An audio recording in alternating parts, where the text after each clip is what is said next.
Study IQ IAS, अब तैयारी हुई अफोर्डेबल। नमस्कार friends, this is geography in 15 minutes. मेरा नाम है Bhuvan Apoorv Jha, the optional faculty for geography at study IQ। साथ में मैं GS के स्टूडेंट्स के लिए ज्योग्राफी, एनवायरनमेंट, डिजास्टर मैनेजमेंट का सब्जेक्ट्स भी देखता हूँ। आज के लेक्चर का एजेंडा है the global distribution of volcanoes. तो फ्रेंड्स, अगर हम ग्लोबली अपने वोल्केनोज के डिस्ट्रीब्यूशन को समझने की कोशिश करें तो उन्हें हम 4 मेजर भागों में बांट सकते हैं।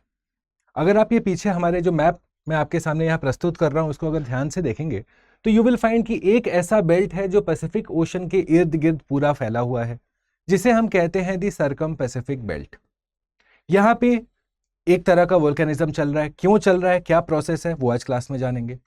दूसरा जो हमारा एरिया जहाँ पे हमें वोल्केनिज्म या वोल्केनिक एक्टिविटी देखने को मिलता है वो है एल्पाइड बेल्ट, यानी कि मेडिटेरेनियन सी से लेके जो पूरा इर्द गिर्द का एरिया है मेडिटेरेनियन सी के पास में, उसे हम कहते हैं द एल्पाइड बेल्ट।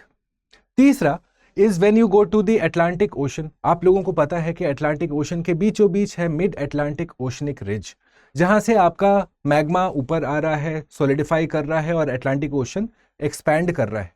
तो वो बना हमारा तीसरा एरिया जहां पे हमें वोल्केनिक एक्टिविटी देखने को मिलती है। और चौथा एरिया जो है वो बेसिकली एरिया नहीं है फ्रेंड्स, पर कुछ आइसोलेटेड प्लेसेस पे हमें मैंटल प्लूम और हॉटस्पॉट का कॉन्सेप्ट हमने समझा है। फॉर एग्जाम्पल, इंडियन ओशन में हम देखते हैं कि रीयूनियन हॉटस्पॉट है। सिमिलरली अगर आप येलोस्टोन की तरफ चले जाएंगे यूनाइटेड स्टेट्स की तरफ, तो वहां पे भी एक मैंटल प्लूम की होने की संभावना है, कंफर्मेशन है। तो ये 4 बेसिक एरियाज हैं, 4 बेसिक प्लेसेस हैं हमारे अर्थ के सरफेस पे जहां पे हमें वोल्केनिज्म देखने को मिलता है। अब इन्हें हम एक एक करके समझने की कोशिश करते हैं। सबसे पहले फ्रेंड्स ध्यान डालते हैं सर्कम पैसिफिक बेल्ट पे, जिसे हम रिंग ऑफ फायर कहते हैं, जो कि अगर आप इस मैप में देखेंगे सो this is this entire area जो हमारे पैसिफिक ओशन के इर्द गिर्द है। सर्कम मतलब विच इज सराउंडिंग। ओके, तो in the case of the circum Pacific belt या ring of fire, let's look at the facts of the case. It surrounds the Pacific Ocean, correct? It covers the western part of North America, South America, plus east coast of Asia, plus east coast of New Zealand and Pacific Islands. अगर ध्यान से देखें, this is what it is saying.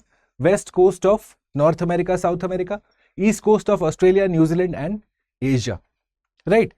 तो यहाँ पे अब किस process के चलते हमारा वोल्केनिक एक्टिविटी हो रहा है? You will see कि यहाँ पे सबडक्शन हो रहा है फ्रेंड्स।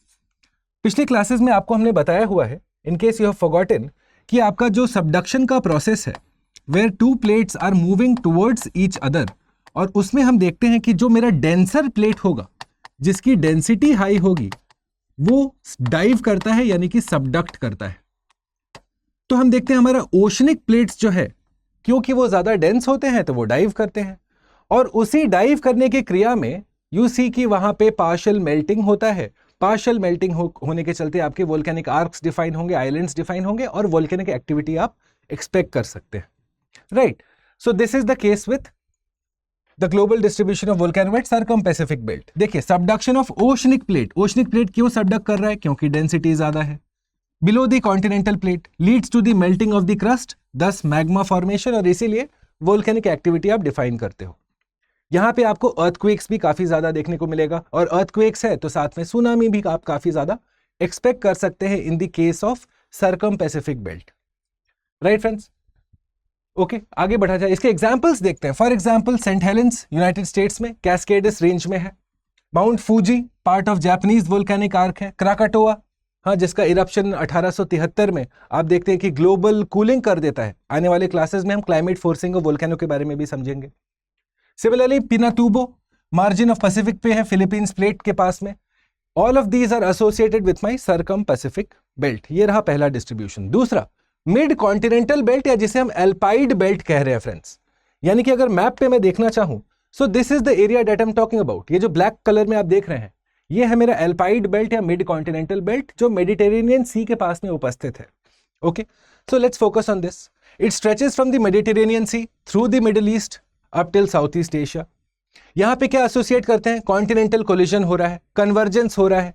3 प्लेट्स का कन्वर्जेंस है फ्रेंड्स। कौन से हैं वो 3 प्लेट्स? प्रीलिम्स के पर्सपेक्टिव से ध्यान रखेंगे, नूबियन यानी कि अफ्रीकन प्लेट, अरेबियन और इंडियन प्लेट। एंड दस यू फाइंड कि यहां पे वोल्केनिक एक्टिविटी होता है।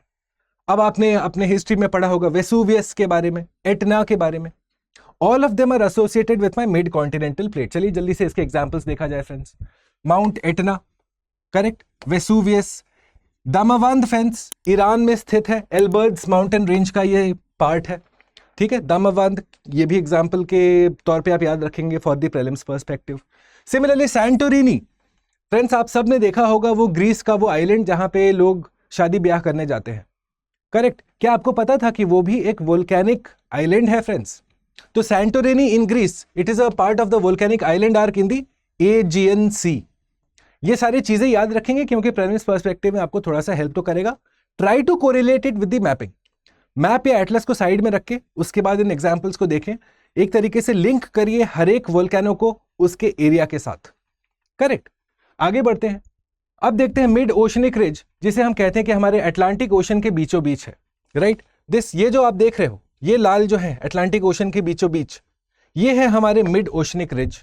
तो यहां पे हम देखते हैं कि सबमरीन वोल्केनोस है। सबमरीन का अर्थ क्या होता है फ्रेंड्स? Under water, correct. तो ये हमारे अंडर वाटर वोल्केनोस हैं, located along the divergent plate boundary. Friends आपको इतना तो पता होगा कि मेरा मिड अटलांटिक ओशनिक रिज जो एक एस शेप्ड फिगर बनाता है अटलांटिक ओशन के बीचों बीच, यहां पे एक डाइवर्जेंट बाउंड्री क्रिएट हो रहा है, अर्थात एक प्लेट इधर को गया हुआ है, एक प्लेट इधर को गया हुआ है। अच्छा ध्यान रखिएगा कि अगर आपसे सवाल पूछे कि क्या मिड अटलांटिक ओशनिक रिज में सिर्फ डाइवर्जेंट प्लेट है, तो वो आंसर है गलत। इनफैक्ट आप देखेंगे कि यहां पे ट्रांसफॉर्म बाउंड्री भी क्रिएट होता है, स्लाइडिंग मोशन वाला, ठीक है। हमने ये पहले वाले क्लासेस में कर लिया है, कन्वर्जेंट बाउंड्री, डाइवर्जेंट बाउंड्री और ट्रांसफॉर्म बाउंड्री। तो हमारा मिड अटलांटिक ओशनिक रिज में दो तरह के प्लेट बाउंड्रीज डिफाइन होते हैं, एक है डाइवर्जेंट और दूसरा है ट्रांसफॉर्म। कन्वर्जेंट नहीं मिलता, इसलिए आप देखेंगे यहां पे चार्ल्स गिब फ्रैक्चर जोन है जो मेरा ट्रांसफॉर्म बाउंड्री का एग्जाम्पल है, right. So it's a very good question जो प्रीलिम्स में आप एक्सपेक्ट कर सकते हैं। अच्छा, इसके एग्जाम्पल्स कुछ देखिए। फॉर एग्जाम्पल, ये जो एक वोल्केनो मैंने यहां लिखा हुआ है, जिसका नाम शायद मैं ठीक से आपको ना कह पाऊं, स्पेलिंग तो लिखा हुआ है फिलहाल। तो ये वोल्केनो जो हाल ही में आइसलैंड में पूरा का पूरा इरप्ट हुआ था, जिसके चलते ग्लोबल एयर ट्रैवल भी प्रभावित हो गया था। So you find that is also a part of the mid Atlantic oceanic ridge. Azores जो है हमारा पोर्टुगल के अंदर आता है, या गैलापागोस आइलैंड इक्वेडर के आता है। All of them owe their origin, यानी कि इनका ओरिजिन इसीलिए हुआ है क्योंकि ये वोल्केनिक एक्टिविटी से क्रिएट हुए हैं, राइट। तो ये तीसरा एरिया बनता है हमारा ग्लोबल डिस्ट्रीब्यूशन ऑफ वोल्केनोस में। आगे चलते हैं और देखते हैं हमारे हॉटस्पॉट्स। फ्रेंड्स हमने पिछले क्लासेस में मैंटल प्लूम्स और हॉटस्पॉट्स को बड़ी गहराई से किया है, और उसमें मैंने आपको बस एक पॉइंट याद रखने को कहा था कि मेरे जो मैंटल प्लूम्स हैं जिनसे हॉटस्पॉट्स बनते हैं, उनको हम हमेशा याद रखेंगे एज अनॉमलस वोल्केनिक एक्टिविटी। अनॉमलस का अर्थ क्या होता है? एक्सपेक्टेशन के विपरीत। तो फॉर एग्जाम्पल, जितने सारे वोल्केनिक एक्टिविटी हम देख रहे हैं, ये प्लेट बाउंड्रीज पे हो रहे हैं ना फ्रेंड्स। काफी सारे प्लेट्स का इंटरैक्शन है जिसके चलते वोल्केनिक एक्टिविटी हो रहा है। पर आप देखते हैं कि मैंटल प्लूम और हॉटस्पॉट में प्लेट बाउंड्री के आसपास नहीं होता है, ये दूर दराज के इलाकों में होगा, करेक्ट। तो इसीलिए हम कहते हैं they are not along the plate boundaries, they are scattered globally and they are formed due to mantle plumes. अब इसमें आप एग्जाम्पल देखिए, हवाईन आइलैंड्स, मौना लोआ का जो एग्जाम्पल आता है, या फिर किलुआ का एग्जाम्पल हम लोग लिखते हैं, करेक्ट। ये इनसे वोल्केनिक एक्टिविटी से फॉर्म हुए। रीयूनियन हॉटस्पॉट फ्रेंड्स, हम लोगों ने हमेशा देखा है कैसे यूरेशिया को टकराने के क्रम में भारत का प्लेट जो है रीयूनियन हॉटस्पॉट के ऊपर से गुजरता है, जिसके चलते आपका एफ्यूसिव लावा फ्लो होता है, लेस विस्कस लावा फ्लो होता है, जिसके चलते डेकन ट्रैप्स फॉर्म होते हैं। उसी में एक वोल्केनिक पीक का नाम आप ध्यान रखेंगे, पितों दे ला फुर्नुआज, ठीक है। ये पितों दे ला फुर्नुआज जो है एक एक्टिव वोल्केनो है जो रीयूनियन हॉटस्पॉट से हम एसोसिएट करते हैं, जो आज भी फ्रीक्वेंटली इरप्ट होता है, जो इंडियन ओशन में स्थित है। और सिमिलरली येलोस्टोन जो एक सुपर वोल्केनो का आशंका है कि येलोस्टोन में क्योंकि मैंटल प्लूम के चलते वहां वोल्केनिक एक्टिविटी हो रही है, तो हो सकता है आने वाले दिनों में वहां पे सुपर वोल्केनो भी बने। तो ये जो चार एरियाज हैं फ्रेंड्स, जो चार एग्जाम्पल्स मैंने आपको बताए, these are my examples of global distribution of volcanoes. Okay, mains के पर्सपेक्टिव से और प्रीलिम्स के पर्सपेक्टिव से भी आप इस टॉपिक को कवर कर सकते हैं। इंपॉर्टेंट है, रेकमेंडेड है, राइट फ्रेंड्स। तो ये रहा आज का discussion on the global distribution of volcanoes. इस डिस्कशन से रिलेटेड क्वेश्चंस आप मेरे टेलीग्राम चैनल पे पा सकते हैं। मेरा टेलीग्राम चैनल है भुवन स्टडी IQ के नाम से। ये आप स्कैन करेंगे तो आप डायरेक्टली वहां पहुंच जाएंगे। इस टॉपिक और बाकी सारे ज्योग्राफी कॉन्सेप्ट से रिलेटेड क्वेश्चंस हम आपके लिए टाइम टू टाइम यहां अपलोड करते रहते हैं। सिमिलरली इस डिस्कशन से कोई डाउट हो, आपको कोई सजेशन हो, कोई ग्रीवेंस हो, या कोई ऐसा टॉपिक जो आप सीखना चाहते हैं, समझना चाहते हैं, या तो नीचे कमेंट बॉक्स में आप हमें बताइए, या फिर आप हमारे साथ जुड़िए हमारे इंस्टाग्राम हैंडल पे सेम नाम से भुवन स्टडी IQ के, and I will solve that question for you.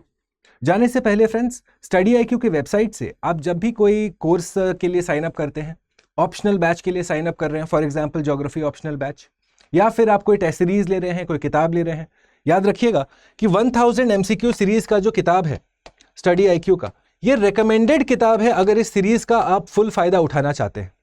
ठीक है, तो ये सीरीज लेते वक्त आपको अप्लाई करना है code BALIVE, BA live.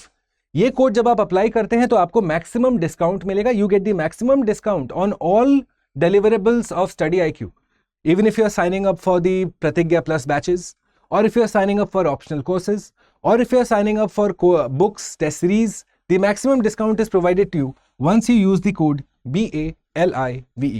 I hope ये डिस्कशन आपको यूजफुल लगा। Please do consider leaving a like and a comment. मैं बहुत जल्दी मिलूंगा आपको मेरे अगले प्रेजेंटेशन के साथ। तब तक के लिए नमस्कार। स्टडी IQ IAS, अब तैयारी हुई अफोर्डेबल।